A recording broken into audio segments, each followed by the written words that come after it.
20वां lecture हम लोग बना रहे हैं और आज हम आपको 20वें लेक्चर में, क्योंकि 19वें लेक्चर में मैंने डायोड ख़त्म किया था, तो 20वें लेक्चर में मैं पहले कुछ सिलेबस को अलग कर दूं, समझा दूं सिलेबस को। नहीं तो फिर आप जैसे आप सिलेबस देखेंगे बहुत सारे क्वेश्चंस एराइज होंगे कि सर ये छोड़ दिया, वो पढ़ा दिया, वो छोड़ दिया, ये पढ़ा दिया।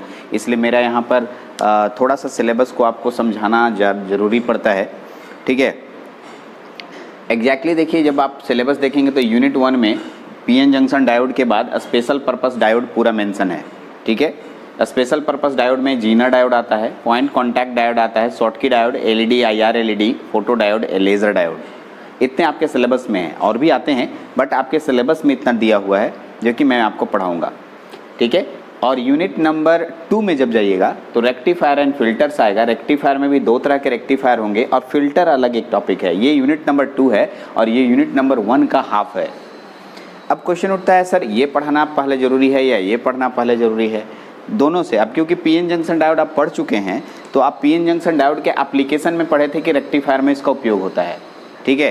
तो भाई रेक्टिफायर भी पढ़ सकते हैं और स्पेशल पर्पस डायोड भी पढ़ सकते हैं। ये बहुत ही ईजी होता है, ठीक है। बहुत ईजी का मतलब इसमें बहुत ज़्यादा समय लगता नहीं है। अगर मैं बात करूं तो एक लेक्चर में 2 डायोड्स निकलेंगे, तो मैं इसको स्लो प्रोसेस में आपके पास ले जाऊंगा बाद में। जहां न्यूमेरिकल्स ज़्यादा आएंगे या जहां एनालिसिस ज़्यादा होगा हम लोग उस सेक्शन पे जाएंगे। यानी हम लोग का चैप्टर का नाम आएगा रेक्टिफायर एंड फिल्टर। यानी हम यूनिट नंबर 2 पर छलांग लगा रहे हैं।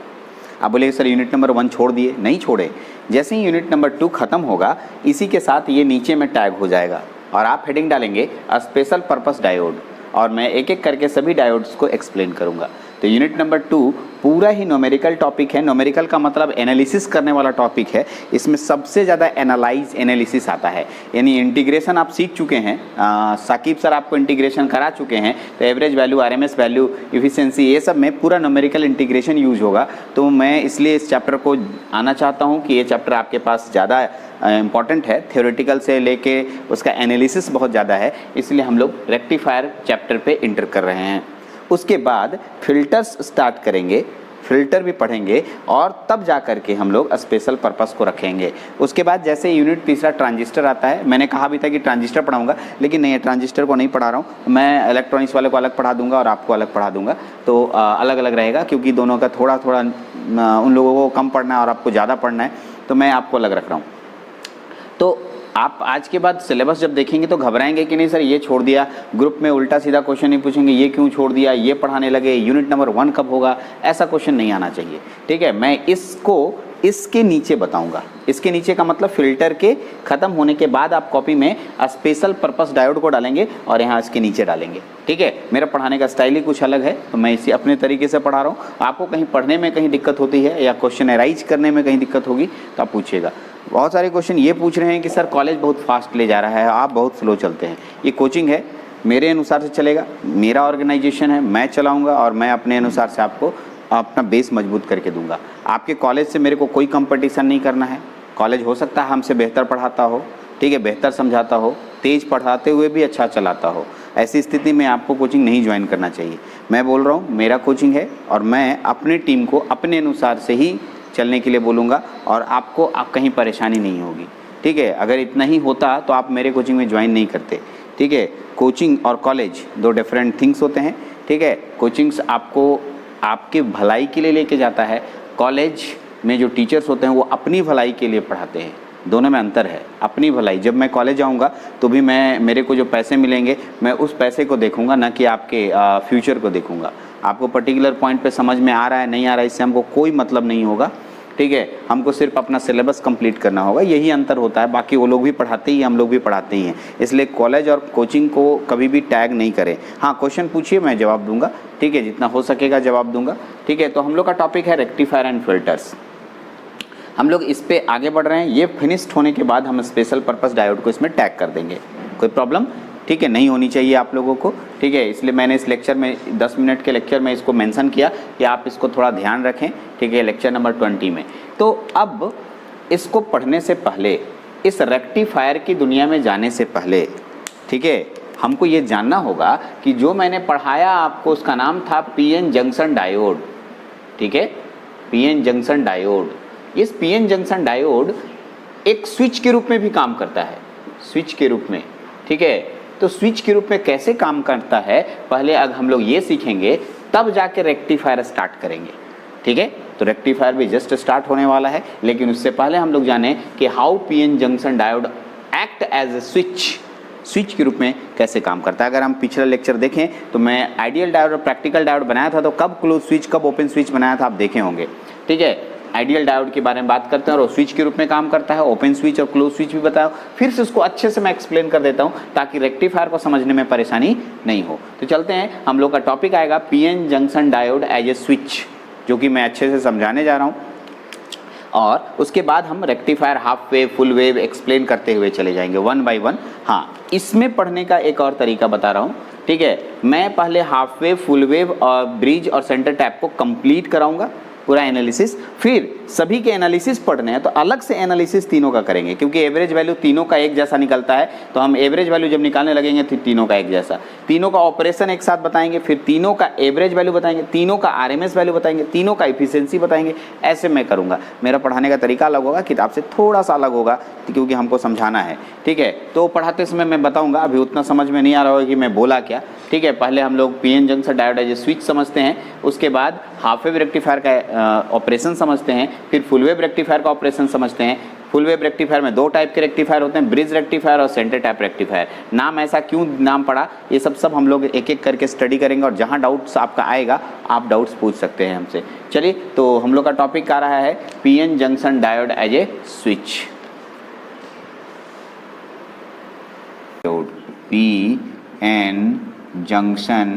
पीएन जंक्शन डायोड के बारे में बताया हूँ।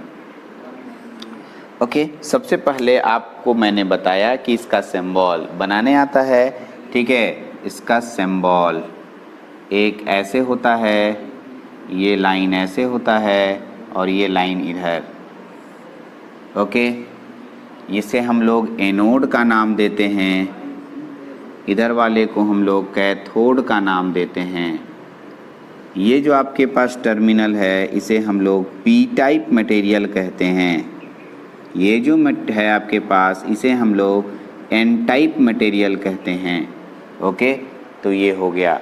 ये जो आपके पास दिखाया जाता है ये डायरेक्शन ऑफ करंट को दिखाता है, डायरेक्शन ऑफ करंट, ठीक है।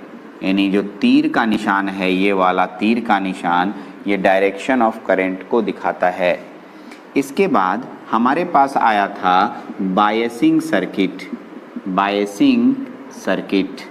Of PN junction diode, PN junction diode का बायसिंग सर्किट के बारे में मैं बता रहा हूँ। इसमें दो तरह के बायसिंग होते हैं, एक का नाम है फॉरवर्ड बायसिंग और एक का नाम है रिवर्स बायसिंग। चलिए, मैं यहीं से हम लोग का बहुत आगे धीरे धीरे टॉपिक बढ़ेगा। तो मैंने आपको बताया था कि यदि डायोड जो आपके पास ऐसा होता है, ठीक है, यदि डायोड के एनोड टर्मिनल को बैटरी के पॉजिटिव से जोड़ते हैं और इसके कैथोड टर्मिनल को बैटरी के नेगेटिव से जोड़ते हैं, तो इस VS सप्लाई हो गया, तो इसे हम लोग फॉरवर्ड बायसिंग कहेंगे, ठीक। आइए, रिवर्स बायसिंग में क्या होगा कि ये जो डायोड आप बना रहे हैं, ठीक है, इसी डायोड के पास आप देख रहे होंगे कि यहाँ पर मैंने नेगेटिव टर्मिनल दिया और इधर मैंने पॉजिटिव टर्मिनल दिया, ठीक है, और ये सप्लाई वोल्टेज हुआ। इस तरह से इसको एनोड कहते हैं, इसको नाम कैथोड देते हैं। तो ये जो आपके पास है इसे हम लोग रिवर्स बायसिंग कहते हैं, करेक्ट। ये सर्किट डायग्राम हुआ, एग्जाम में आएगा कि फॉरवर्ड बायसिंग का सर्किट डायग्राम बनाइए, रिवर्स बायसिंग का सर्किट डायग्राम बनाइए। तो आप सर्किट डायग्राम बनाते हैं। अब कुछ मेन बातें यहाँ से आगे निकलती हैं, ठीक है। अब आपको मैं कुछ बातों को ध्यान से बता रहा हूँ, उसको देखिए। मैं आपको पढ़ाने जा रहा हूँ diode as a switch, diode as a switch, ठीक है। लेकिन इससे पहले मैं आपको यहाँ क्या लिख रहा हूँ देखिएगा, एप्लीकेशन ऑफ डायोड, डायोड का मान, डायोड का एप्लीकेशन क्या है, हमारे लाइफ में डायोड कहाँ कहाँ प्रयोग होता है, डायोड का उपयोग क्या है, हम लोग ये पढ़ेंगे। Application of diode. तो एप्लीकेशन ऑफ डायोड में सबसे पहले आता है diode is used as a switch. किसके रूप में यूज होता है? स्विच के रूप में यूज होता है। Diode is used as a switch. सबसे पहले स्विच, अरे सर ये वाला स्विच नहीं जो आप टिप टैप करते हैं वो स्विच नहीं, इलेक्ट्रॉनिक स्विच के रूप में यूज होता है। सर कैसे? थोड़ा इंतज़ार कीजिए, देखिए हेडिंग डाले हैं, मैं आपको पढ़ाऊंगा। आगे बढ़ रहे हैं। Diode is used in rectifier circuit, ठीक है, for converting AC to DC। ठीक है, ध्यान से सुनिएगा। डायोड का काम रेक्टिफायर सर्किट में होता है। जस्ट इसके बाद हम यही चैप्टर पढ़ाने वाले हैं। रेक्टिफायर क्या होता है आपको समझाएंगे, ठीक है। और इस रेक्टिफायर में AC, घर में जो आ रहा है AC, उससे किस में कन्वर्ट होता है?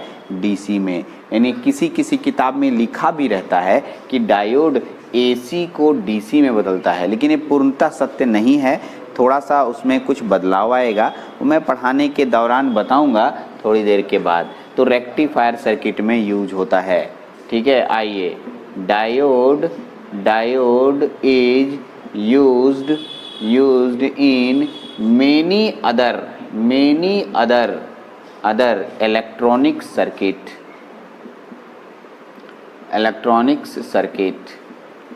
ठीक है।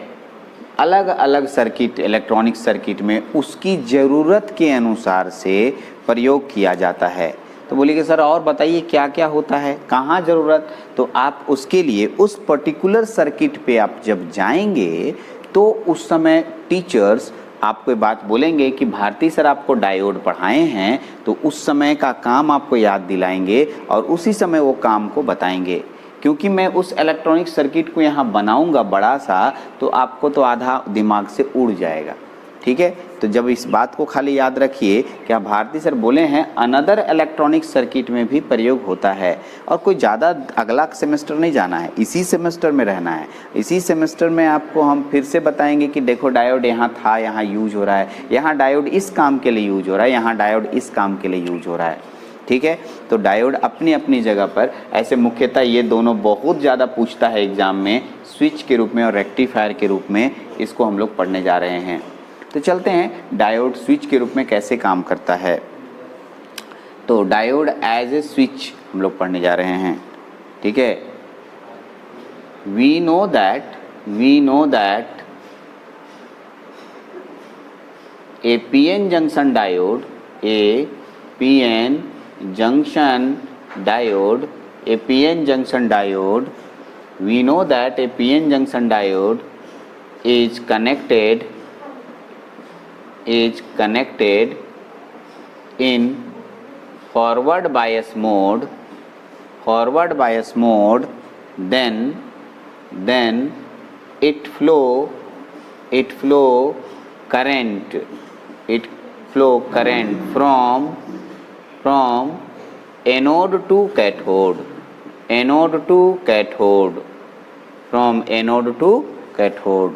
किधर से किधर? एनोड से कैथोड की तरफ फ्लो करता है। मैंने इसके लिए, आप बोलिएगा सर ये कैसे होता है, तो आप पीछे के लेक्चर को देखिएगा तो आराम से समझ में आएगा कि इसको मैंने बहुत अच्छे से साबित किया है, ठीक है। तो यहाँ पर एनोड टू कैथोड, देखिए क्या लिख रहा हूँ, in forward bias mode this diode act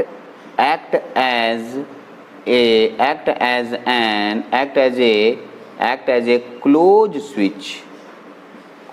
switch की तरह काम करता है, ठीक है। इंपॉर्टेंट है, क्लोज स्विच, ठीक है। किसकी तरह काम करता है? Close switch. तो कुछ समझ में नहीं आया इसको समझाने के लिए, ठीक है, मेरे को एक फ़ोटो बनाते हैं। देखिए डायोड है, ये आपके पास दिख रहा होगा। डायोड में इधर आप बैटरी का पॉजिटिव, इधर बैटरी का नेगेटिव टर्मिनल देते हैं, ठीक है। ये डायोड काम कर रहा है, ये एनोड हुआ और ये कैथोड हुआ, ठीक है, ये एनोड और ये कैथोड। तो आपको बताया गया है कि इसमें धारा प्रवाहित तो होगा। धारा प्रवाहित कैसे होगा सर? इसे हम लोग IF के नाम से जानेंगे। कैसे होगा उसको आप पीछे के लेक्चर में जाइएगा तो बताया गया है कि अंदर का जंक्शन धीरे धीरे छोटा होता है और टूट जाता है। तो टूट जाता है इसका मतलब इसमें धारा प्रवाहित हो रहा है। तो एक बात बताइए, घर में स्विच को कब क्या करते हैं कि धारा प्रवाहित होता है? तो सर स्विच को ऑन करते हैं तो धारा प्रवाहित होता है या ऑफ करते हैं तो आप बोलेंगे स्विच को ऑन करेंगे तब ना करंट फ्लो करेगा। इसीलिए यहाँ पर जो डायोड है, यह डायोड को हम स्विच बनाएंगे, लेकिन कैसा स्विच बनाएंगे? ध्यान से सुनेंगे। स्विच बनाएंगे यहाँ पर देख लीजिए, ये पॉजिटिव ये नेगेटिव ऐसे जोड़े, जैसे था वैसे जोड़े हैं, खाली डायोड के जगह पर हम क्या बना दिए? स्विच। और यहाँ पर मैंने लिखा है क्लोज स्विच, तो आप इसको इससे टच कर दीजिए, ये हो गया क्लोज स्विच, ठीक है, क्लोज स्विच। तो कब क्लोज स्विच बनाएंगे आप? जब फॉरवर्ड बायस मोड में जोड़ेंगे तो एक क्लोज स्विच बनाएंगे, ठीक है। तो क्लोज स्विच क्यों बनाए पता चला? क्योंकि फॉरवर्ड बायस में डायोड करंट फ्लो कराता है, ठीक है। जंक्शन टूटने के बाद तेजी से इलेक्ट्रॉन्स और होल्स फ्लो करते हैं, इसीलिए क्लोज स्विच की तरह काम करेगा। आइए दूसरा आते हैं, ठीक है। ये तो हो गया कि सर क्लोज स्विच। तो अब आते हैं डायोड एज ए, ठीक है। इसमें क्लोज स्विच के बारे में यहाँ लिख लीजिए, पहले अब पढ़ाए आपको क्या? क्लोज स्विच के बारे में पढ़ाए, ठीक है। अब हम पढ़ाने जा रहे हैं ओपन स्विच। कैसा स्विच? Open switch. यानी इस क्लोज स्विच को हटाना है, क्लोज स्विच को मिटा देते हैं और यहाँ पर लिख देते हैं ओपन स्विच। तो we know that PN junction diode is connected in reverse bias mode, ठीक है। Then it do not flow, लिख दे रहे हैं, देखिए क्या लिखा मैंने, मिटा देते हैं, यहाँ लिखते हैं it do not flow current from in, do not flow current सीधा, ठीक है, इसको हटा ही देते हैं, इसमें करंट फ्लो ही नहीं करता है। जो करंट फ्लो सीखे आप अभी के लिए इसी लेक्चर में, वो रिवर्स लीकेज करंट था और यहाँ पर हम लोग उसकी बात नहीं करेंगे। In reverse bias mode, this diode act as a open switch, ठीक है। ओपन का मतलब हो गया खुला, क्योंकि करंट कब फ्लो नहीं करता है? तो जब आप स्विच को ऑफ करते हैं। स्विच अगर ऑफ कर देंगे तो करंट तो फ्लो नहीं करेगा, कोई बल्ब में, कोई ट्यूबलाइट में, कोई फैन में करंट नहीं जाएगा, ठीक है। यानी कि डायोड को देखिए मैंने क्या किया, डायोड को मैंने रिवर्स बायस में जोड़ दिया, ठीक है, ठीक है। तो इसमें कोई करंट फ्लो नहीं करेगा। ये दूसरा फोटो है, ठीक है। पीछे वाला फोटो एकदम अच्छे से लिख लीजिएगा, बना लीजिएगा। ये रिवर्स बायस में हुआ, इसमें कोई करंट फ्लो नहीं करेगा, यानी I का मान 0 है, ठीक है। इसमें करंट नहीं, इसका मतलब यहाँ पर आपका ये खुला रहेगा पूरा और इसे हम लोग ओपन स्विच कहेंगे। ओपन स्विच, ये ओपन स्विच हो गया, करेक्ट, ठीक है। एक क्लोज स्विच और एक ओपन स्विच। इस तरीके से आपके पास कंप्लीट हुआ ये, ठीक है। मैंने स्विच के बारे में बताया कि कब वो क्लोज स्विच होता है, कब वो ओपन स्विच होता है, ठीक है। ये तो खाली मैंने स्विच पे बात किया। अगला क्लास जो मेरा लेक्चर होगा वो रेक्टिफायर पे होगा। बहुत इंटरेस्टिंग क्लास है, बहुत इंटरेस्टिंग सर्किट्स हैं, इसमें डायग्राम बनेगा, इसमें 2 लेक्चर या 3 लेक्चर बनेंगे और अच्छे से धीरे धीरे समझना है। अब मैं सर्किट्स पे ज़्यादा बात करूँगा, सर्किट्स के फ़ोटो पे बात करूँगा और सिंबल पे बात करूँगा, ठीक है। तो इस लेक्चर में इतना ही रखते हैं। Thank you very much.